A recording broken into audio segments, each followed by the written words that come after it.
Salut les amis, un Québécois aux Philippines, Yves. Je sais pas si vous me voyez bien, la lumière est un peu bleu,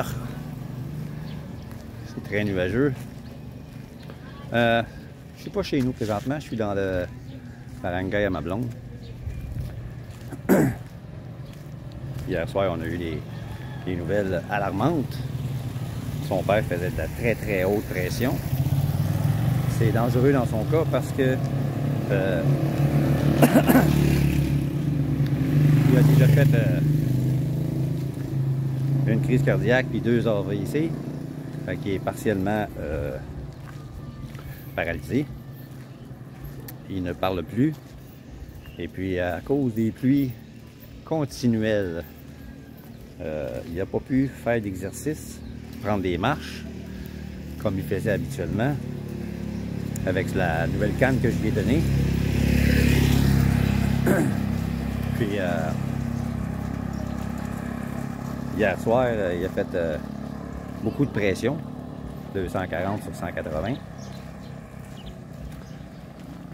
Ils ont eu excessivement peur. Comme on était loin, ben, on pouvait pas le prendre puis aller le porter à l'hôpital, tout ça.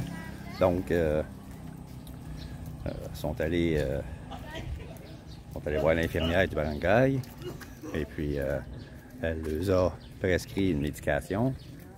Ils ont pris sa pression assez fréquemment pour voir si c'était stable ou ça baissait, ou si ça montait. C'était très dangereux pour faire un autre AVC. Donc, là, il a pris une médication, puis ça a fini par passer. Puis là, maintenant, il va mieux. Il va très mieux. Mais il faut qu'il continue à prendre sa médication pour plusieurs jours. Il y a 3 médicaments à prendre, 3 fois par jour, pendant 7 jours, pour s'assurer que sa pression reste stable. C'est pour ça qu'on est venu dans le barangay aujourd'hui.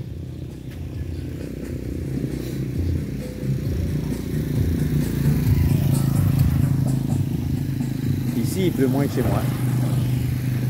Chez moi, c'est continuel. Même ici, là, il y a quelques gouttes qui tombent. Mais chez nous, c'est beaucoup plus que ça. Quand les pluies plus fortes commencent, ça dure une demi-heure, 45 minutes. Puis ensuite, on a une accalmie, mais malgré l'accalmie, il continue à pleuvoir quand même. Il fait une pluie, mais il continue à pleuvoir. Ici, c'est... Suivre le bruit. Auto-modifié. Ici, l'accalmie est plus évidente. Il y a seulement quelques gouttes qui tombent ici et là. Donc, on peut facilement se déplacer entre les averses. Là, je vois là-bas qu'il y a des gros nuages gris. Mais ça s'en vient pas ici. Les nuages viennent de l'océan. Et ils se dirigent vers le sud.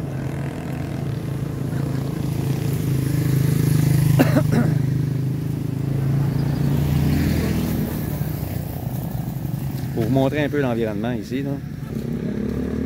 Ça, c'est le court de tennis, le court de basketball, où est-ce que il y a parfois du volleyball. Il y a des maisons qui sont construites tout le tour du court.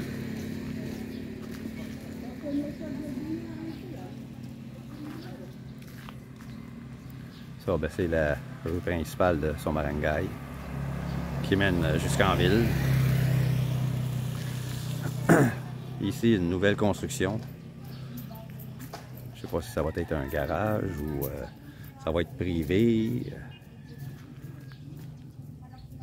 Ça va être un atelier de réparation ou quoi, on ne sait pas. C'est gardé secret par le propriétaire. On ne sait pas pourquoi. Il a peut-être peur de se faire voler son idée. Voyez, on est en pleine période d'élection.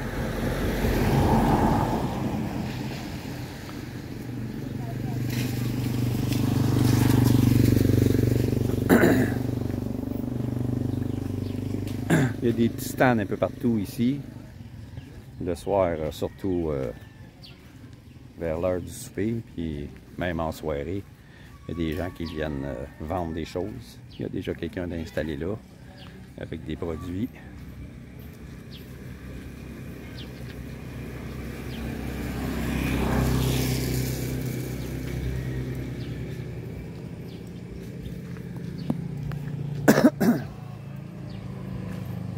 Il y a des gens ici qui ont des quand même assez belles maisons, comme celle-là. Comme on peut voir, celle-là, le mur touche au plafond. Donc, ils doivent sûrement avoir de l'air climatisé dedans. Un shih tzu mal entretenu.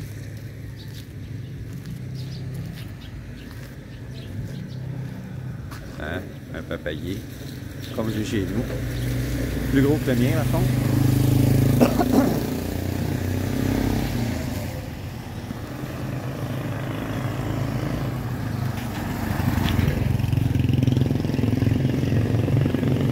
Ma blonde va sûrement apparaître à un moment donné pour me dire t'étais où? Hein, mon ami? Hey! Hi! Vlog!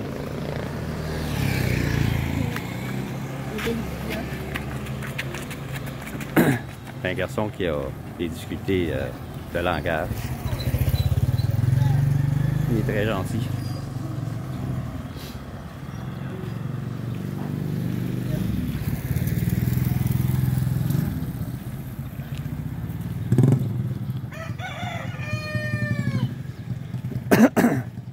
Je sais pas qu'est-ce qui est le mieux dans l'internet, si c'est le satellite ou bien le câble. Je sais que le câble dernièrement j'ai eu beaucoup de problèmes. J'ai pensé au satellite, mais le satellite c'est plus cher. La coupole et l'appareil pour capter, tu dois les acheter. Donc tu dois avoir un endroit pour vivre en fait, de façon permanente pour ça.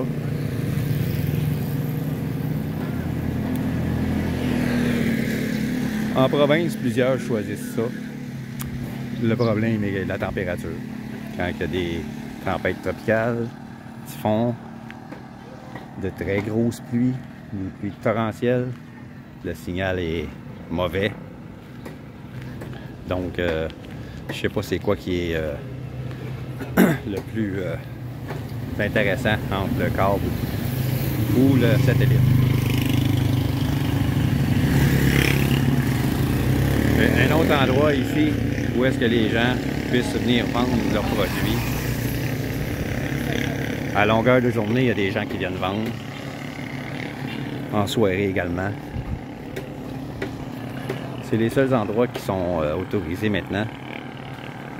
Parce que je vais vous montrer un petit peu plus loin les petits magasins qu'il y avait. Puis on vient de me signaler qu'il allait passer. Hi!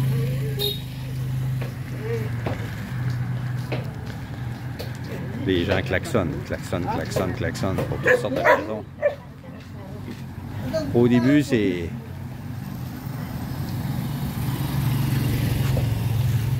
On ignore les raisons pourquoi ça klaxonne tout le temps, mais il y a toujours une raison. Vous voyez, ils se sont klaxonnés parce qu'ils se connaissent.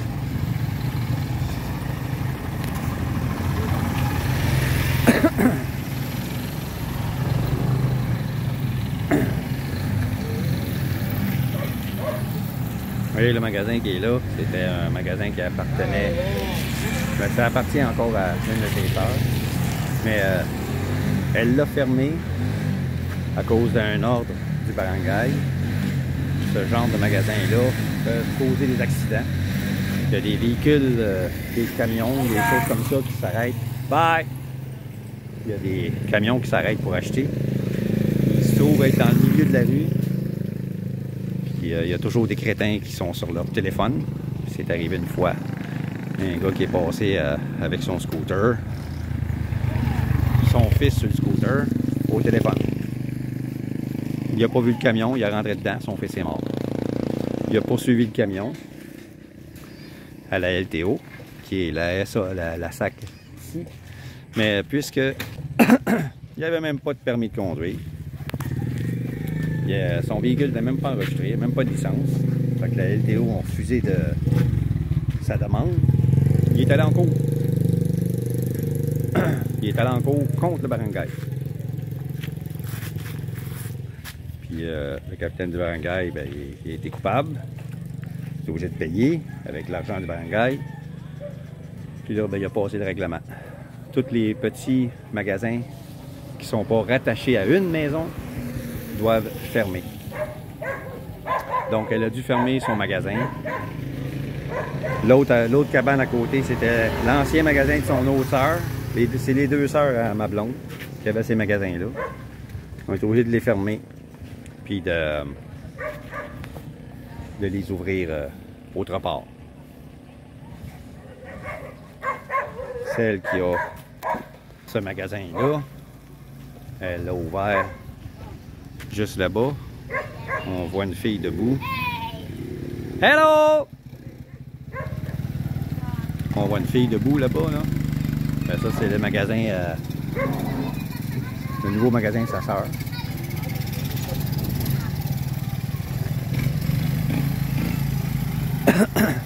Puis là, son autre sœur, elle a un magasin plus loin, rattaché à sa maison.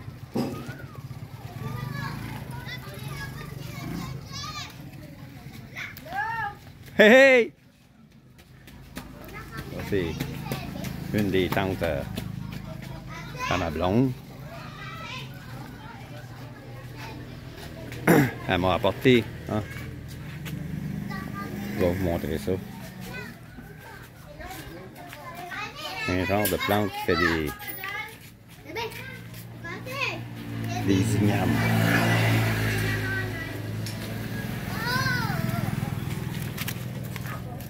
Je pense que j'ai ça sur ma terre d'ailleurs. J'en ai sur ma terre que... Ouais, là, il me parle. Il m'appelle Sévie ici. Parce que Yves, ça a une consonance féminine. Ma blonde a dit non, on va t'appeler par ton surnom. C'est un surnom? J'ai dit oui, Sévie. Elle dit on va t'appeler Sévie. Ils veulent pas, elle veut pas que personne m'appelle Yves. Parce que ça sonne Ève. Hein?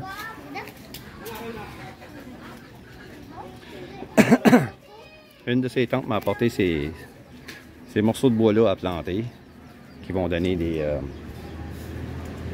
des ignames qui sont consommables. Le beau-frère à ma blonde en a déjà planté. Hein, elle se cache. Elle se cache. Elle veut pas se faire filmer. Ça, c'est la voisine. Il y a un magasin aussi. Yung bloom, sure. Hi. Hi. Hi, shy. Why you red? Huh? Why? Ma belle-sœur. Elle est gênée, c'est pas possible. Vous voyez ce que je disais? Elle, c'est celle qui parle le mieux l'anglais, à part ma blonde. Puis elle parle pas. Elle dit tout le temps mon nez va saigner, mon nez va saigner. Ils sont trop gênés de parler. Ah, la blonde est déjà revenue.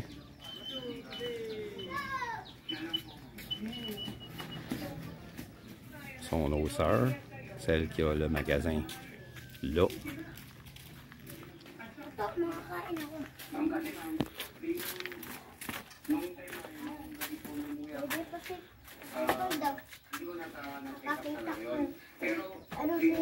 Nakita na. Dapat kung alam niyang sira, Mama. hindi na siya What? What?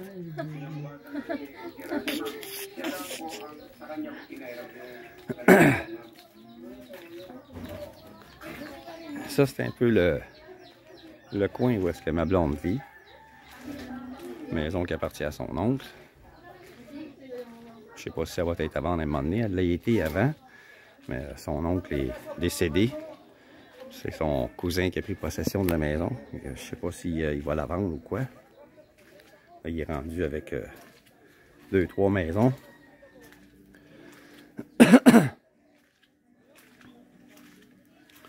Un peu plus loin au bout de la rue. Et ici, il y a toujours de l'eau. Au bout de la rue, il y a une crique. Un petit ruisseau qui passe là.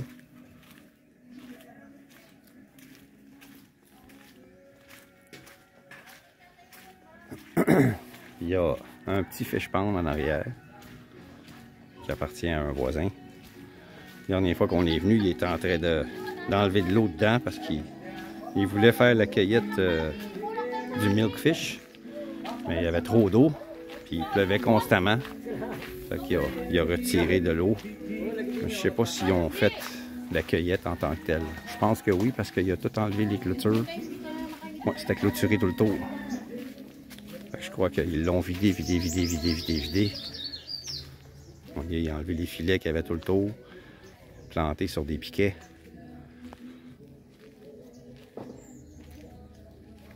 Je pense qu'ils ont fait la cueillette des poissons qu'il y avait dedans pour les vendre.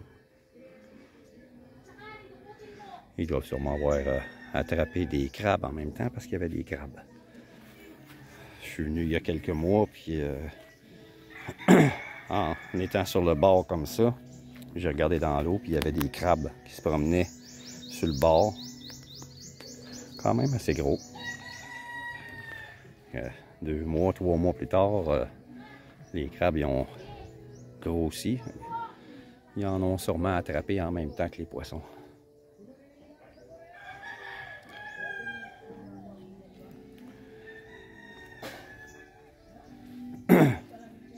Une chose que vous allez vous rendre compte assez rapidement, les maudites vidanges.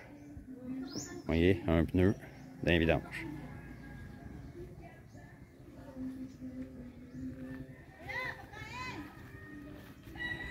Là, un poêle en ciment. Pourquoi qu'ils l'ont garoché là au lieu de récupérer le métal et d'en faire un autre?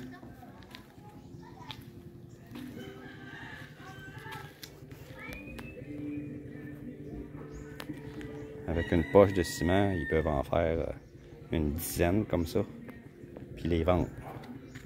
Donc au lieu de récupérer le métal pour faire des choses, pour faire de l'argent, ils vont vendre le métal à un prix ridicule, ou ils vont tout simplement tout jeter.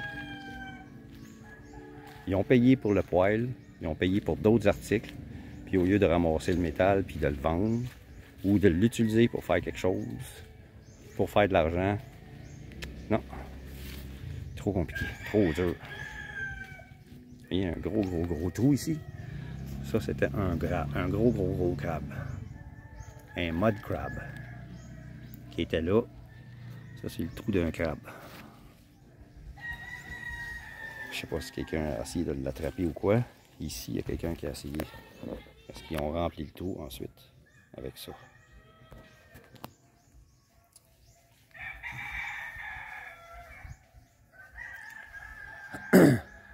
Et ça, c'est l'autre maison à son cousin.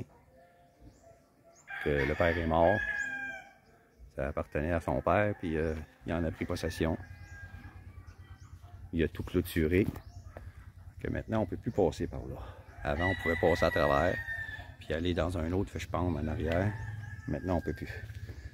Même le voisin là, qui était un autre membre de la famille, lui aussi, il a clôturé pour empêcher le monde de passer sur son terrain. Il était probablement tanné que les gens viennent voler des fruits dans ses arbres. Ici, c'est courant. Dans les barangays, surtout celui-là ici, je ne sais pas pourquoi c'est comme ça ici. Les pauvres vont cueillir chez le voisin des fruits, des légumes, sans aucune honte.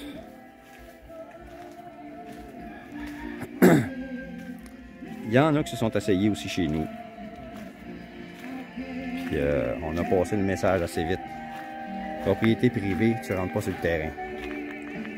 Je te le dirai pas 2 fois. J'ai passé pour celui qui avait mauvais caractère, mauvaise attitude, etc. Mais j'ai remarqué ça que si tu le dis pas carrément, ils vont revenir. Si t'es trop gentil, t'es trop poli comme ils le font tous. Ah, sorry, please, don't do this, don't do that, don't do this, don't do that, it's a private property. OK, thank you, bye-bye. Ils vont venir. Il faut le dire. OK, là, je te le dis, là, la prochaine fois, je t'amène au barangay. C'est une propriété privée, je veux pas te voir chez moi. Je veux pas te voir sur mon terrain.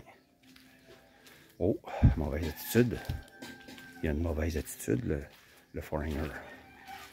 Mais c'est la seule façon que j'ai vue qu'ils vont obtempérer automatiquement. Tu les mets au pied du mur tout de suite. Pas 2-3 avertissements. Là. Les autres avertissements, c'est le barangay qui va le faire. Puis après 2-3 avertissements, c'est la police.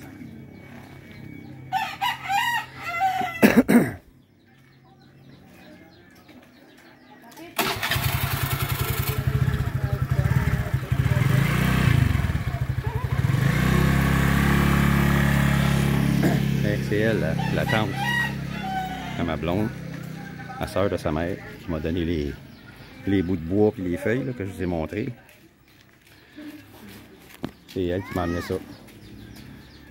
Elle est très gentille. Elle m'a dit qu'elle va m'apporter aussi des graines de pomelo. J'ai dit, ouais, mais j'en ai déjà, puis vous m'en avez déjà donné, je les ai plantées, puis ça pousse chez nous. Elle dit, ah, celui-là, il est encore meilleur, tu vas voir. Ah, OK. Elle insiste. Fait que je vais arrêter ça là. C'était le petit tour du barangay à ma blonde. J'ai pas fait le tour complet parce qu'il y a 8 rues. On en a fait 4-5. Ben, j'ai pas marché dans toutes les rues. J'ai marché seulement dans l'endroit à ma blonde. Mais on a passé devant 4-5 rues. Il y en a encore 3 autres plus loin. Donc, je vais arrêter ça là. Puis, si je peux faire une vidéo où est-ce que j'habite de la même façon, mais cette fois-ci avec tout mon équipement, parce que là, je suis pas équipé. Je vais le faire. Aussitôt que la pluie va se calmer chez nous. Donc, si vous appréciez le contenu, si ça vous intéresse de suivre mes aventures aux Philippines, un retraité de 61 ans du Québec. Puis je suis ici pour la vie. À la prochaine. Abonnez-vous.